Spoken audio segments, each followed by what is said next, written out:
Get ready. Start. Mr. Chairman, sir, I am very thankful to my honorable colleague for having made a very enlightened speech on the bill and the various issues involved. There was a considerable discussion on the merits and demerits of the legislature. I must thank various honorable members for the very learned and profound discussion which they have had here in this house today. While thanking them for that, I must say, since that question was not an issue before the House, I will not waste the valuable time of the Honorable House by replying to that.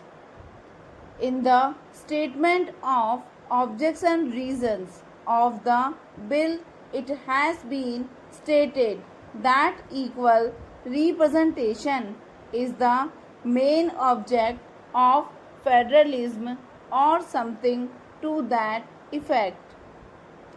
While agreeing that is one of the purposes or one of the objectives, I cannot agree that is the sole objective or the purpose. Considerable discussion has taken place amongst the constitutional pundits. Essays have been written, books have been written about this question. While conceding to what my honorable friend has said, that it is one of the purpose, the modern trend seems to be, as one of the constitutional writers has said, that it is not the equality of the states that is the main purpose, but what it calls it is the essence of statehood that is the main purpose.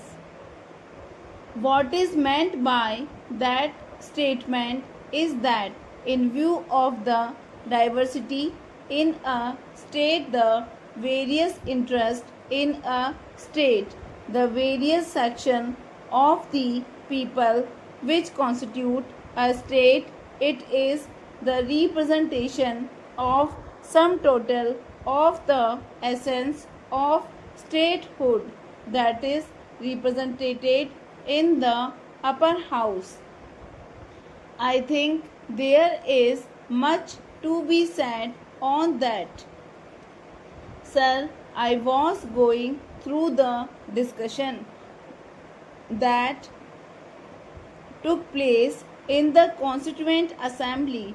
Nobody referred to this aspect of the matter because it seems there was a consensus that the second aspect of the problem, as discussed by constitutional writers, it is the essence of the statehood, namely representation of the various interests, diverse people, diverse cultural and other aspects, which is the purpose of the representation in the upper house.